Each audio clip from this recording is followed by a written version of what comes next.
নমস্কার বন্ধুরা, কেমন আছেন? সকলে নিশ্চয়ই খুব ভালো আছেন এবং আগামী দিনে যাতে আপনারা ভালো থাকেন, সুস্থ থাকেন, সেই উদ্দেশ্যে আমার এই চ্যানেলের মাধ্যমে বিভিন্ন প্রকার রোগ ও তার হোমিওপ্যাথি ঔষধ সম্বন্ধে ভিডিও আপলোড করে থাকি। ঠিক সেইরূপ আজকের যে বিষয় সম্পর্কে আলোচনা করব সেটা হচ্ছে পুরানো ঘাড় ব্যথা যাদের স্পন্ডিলাইটিসে পরিণত হয়ে গেছে, বিভিন্ন কারণে মাথা ঘুরছে, আপনি বুঝতে পারছেন না, ঘাড়ের ব্যথা যন্ত্রণার জন্য অনেক হোমিওপ্যাথি ওষুধ খাচ্ছেন, তবুও আপনি সেই ব্যথা কমাতে পারছেন না, সারাতে পারছেন না, রাত্রি হলে ভীষণ প্রকৃতির যন্ত্রণা পুরনো আকার ধারণ করেছে।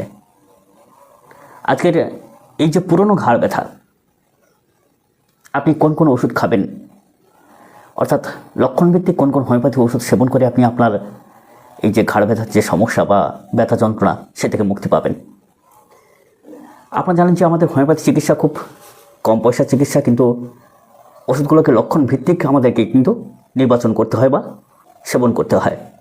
কিন্তু আপনারা এই ঘাড় ব্যথার জন্য কেউ ম্যাকফস সেবন করেন, কেউ রাস্টক সেবন করেন, কিন্তু বারবার বলেছি আমাদের যে হোমিওপ্যাথিতে আমরা যে ভিডিওতে বলে থাকি লক্ষণ ভিত্তিকভাবে, অর্থাৎ উপসর্গ যেরকম আপনার লক্ষণ থাকবে, কারো রাত্রে বাড়তে পারে, কারো দিনে বাড়তে পারে, আবার কারোবার দেখা যায় যে সামনের দিকে ঝুঁকে কাজ করতে গেলে বেড়ে যায়।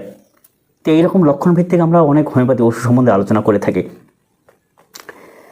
কিন্তু আজকের এই ভিডিওতে আমি সম্পূর্ণভাবে 5-7টা ওষুধ সম্বন্ধে আলোচনা করব, যে ওষুধগুলো আপনি যে কোনো একটা আপনার লক্ষণ মিললে আপনি সেবন করবেন, কোনো সমস্যা নেই। যেহেতু আপনার পুরনো ঘাড় ব্যথা, এই ওষুধ সেবনের আগে কিন্তু আমাদেরকে অবশ্যই করে জানতে হবে যে ঘাড় ব্যথাটা কেন হয়। আগেকার দিনে তো এত ছিল না, কিন্তু এত খাটাখাটনি করতো, এত কিছু মাথায় বহন করতো, ওজন বহন করতো, কিন্তু বর্তমান দিনে এই ঘাড় ব্যথা আসছে কেন? তার একটাই কারণ, যে অতিরিক্তভাবে একঘেয়েমিভাবে মোবাইল দেখা, সামনের দিকে ঝুঁকে মোবাইল দেখা, কম্পিউটার চালানো, মাথা নিচু করে কাজ করার পরে ঘাড়ের পেশিটা শক্ত হয়ে যায়, যার ফলে ধীরে ধীরে সার্ভাইকাল পেন তৈরি হয়, ব্যথা তৈরি হয়। 2 নম্বর যে কারণ হচ্ছে সার্ভাইকাল স্পন্ডিলাইটিস, অর্থাৎ যে হাড়ের ব্যথা। ঘাড়ে যে হাড়গুলো আছে তার ফাঁকটা কমে যায়, গ্যাপটা কমে যায়, ফলে কী হয়, সেখানে জয়েন্টের মধ্যে দিয়ে সুষমকাণ্ড পরিচালিত যে স্নায়ু সেটা চাপ পড়ে, ফলে কি হয়, ব্যথা, ঝিনঝিন করা, হাত পা অবশ হয়ে যাওয়া, এরকম সমস্যাগুলো শুরু হয়। 3 নম্বর যে কারণ সেটা হচ্ছে পুরাতন আঘাত। পড়ে যাওয়া বা দুর্ঘটনার পরে ভিতরে হয়তো কোনো ক্ষত সেরেও সারে না, একটু একটু ব্যথা থেকে গেলে সেটা বাতে পরিণত হয়ে গেল, পুরানো আঘাত ধারণ করলো, সেই ব্যথা পরবর্তীকালে আপনার কষ্টদায়ক হিসেবে প্রকাশ পেল। 4 নম্বর যে কারণ সেটা হচ্ছে বাত বা ঠান্ডা লাগা। আপনি প্রচণ্ড ভেজা স্যাঁতসেঁতে জায়গায়, ভেজা আবহাওয়ায় বা প্রচণ্ড ঠান্ডায় বসবাস করেন, যার জন্যে কি হয়, সেখানে আপনার যে সামান্য আঘাত বা ব্যথাটা ছিল সেটা বাতে পরিণত হয়ে গেছে, আর সেই বাতের ব্যথা বা ঠান্ডাজনিত কারণে, ভিজে স্যাঁতসেঁতে জায়গায় বসবাস করার জনিত কারণে ব্যথাটা বেড়ে গেছে। এইরকম নানান কারণে কিন্তু এই ঘাড়ের ব্যথাগুলো এসে থাকে। তো বন্ধুরা, হোমিওপ্যাথি কেন কাজ করে? আমাদের এই যে ঘাড় ব্যথার ক্ষেত্রে হোমিওপ্যাথি কীভাবে কাজ করে? হোমিওপ্যাথি শরীরের ভিতরের যে দুর্বলতা, অর্থাৎ আপনার যে অঙ্গের যে দুর্বলতা প্রকাশ পাচ্ছে, অর্থাৎ স্নায়ু বা পেশির যে সমস্যা, তাকে ঠিক করে। এখানে কিন্তু হোমিওপ্যাথির কোনো নির্দিষ্ট পেন কিলার নেই, কারণ আপনার যে মূল কারণটা, সেই কারণটাকে সারাতে সাহায্য করে, যার জন্যে ভিতর থেকে হোমিওপ্যাথি রোগ সারাতে সক্ষম। আসুন, কথা না আগে বাড়িয়ে আজকের মূল যে আমাদের আলোচনা সেটার দিকে চলে যাই, যে কোন কোন হোমিওপ্যাথি ঔষধও আপনি লক্ষণভিত্তিক সেবন করবেন। এতক্ষণ আমরা কারণ সম্বন্ধে আলোচনা করলাম, এবার আসি ওষুধের কথায়। লক্ষণভিত্তিক হোমিওপ্যাথি ঔষধ, প্রথম যে হোমিওপ্যাথি ওষুধ সম্বন্ধে আলোচনা করব সেটা হচ্ছে রাস্টক্স। যদি আপনার ঠান্ডা লেগে ব্যথা বেড়ে যায়, সকালে বেশি ব্যথা লাগে, সারাদিন যখন আপনি একটু একটু চলাফেরা করেন তখন কিন্তু আস্তে আস্তে ব্যথাটা কমে যায় বা আরাম বোধ হয়, কেউ চেপে দিলে আরাম বোধ হয়, মানে সঞ্চালনে আপনার ব্যথাটা কমে যায় আর কি, স্থির অবস্থায় ব্যথাটা বাড়ে বা রাত্রিকালে বাড়ে, সেখানে কিন্তু রাস্টক্স দারুণভাবে কার্যকরী। 2 নম্বর যে ওষুধটা সেটা হচ্ছে রেডিয়াম ব্রোম। কেমন প্রকৃতির লক্ষণ থাকলে ব্যবহার করবেন?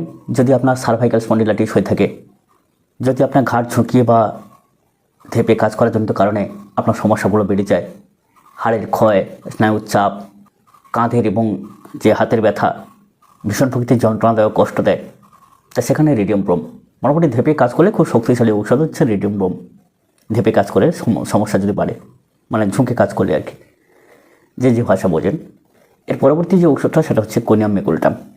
হ্যাঁ বন্ধুরা, এটা কিন্তু খুব শক্তিশালী একটা ঔষধ। যদি আপনার স্পন্ডিলাইটিস জনিত কারণে মাথা ঘোরে, ঘাড়টা শক্ত লাগে, বৃদ্ধ বয়সে গ্রন্থি শক্ত হয়ে গিয়ে আপনার ব্যথাটা বেড়ে যায়, তাহলে কোনিয়াম ম্যাকুলেটাম কিন্তু দারুণ একটা কার্যকরী হোমিওপ্যাথি ঔষধ। তবে এই ওষুধটা অবশ্যই করে ডিবি অ্যাক্টিং মেডিসিন, অবশ্যই করে ব্যবহারের আগে চিকিৎসকের পরামর্শ নেবেন। এবারে যে ওষুধটার কথা বলবো সেটা হচ্ছে ল্যাকন্যান্থিস।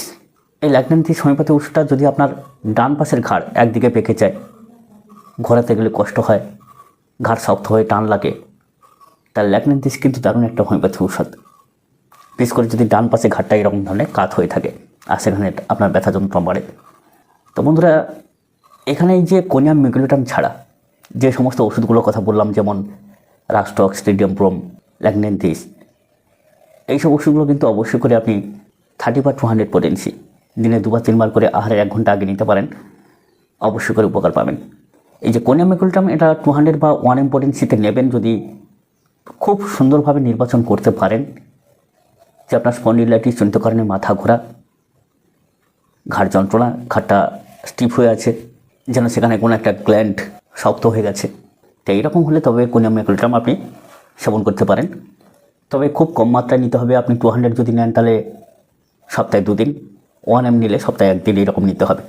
তবে এই কোনিয়াম ম্যাকুলেটাম নির্বাচনের আগে নিকটবর্তী কোনো ডাক্তারের পরামর্শ নেওয়া উচিত, নিয়েই তবে সেবন করবেন।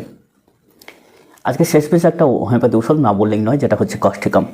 বন্ধুরা, আমাদের ঘাড়ে কোনো একটা নার্ভ যদি চেপে যায়, অনেক ওষুধ সেবন করা সত্ত্বেও যখন ঘাড় ব্যথাগুলো কমে না, অবসভাব, অবসন্নতা আসে, তখন কিন্তু দারুণভাবে কাজ করে কস্টিকাম।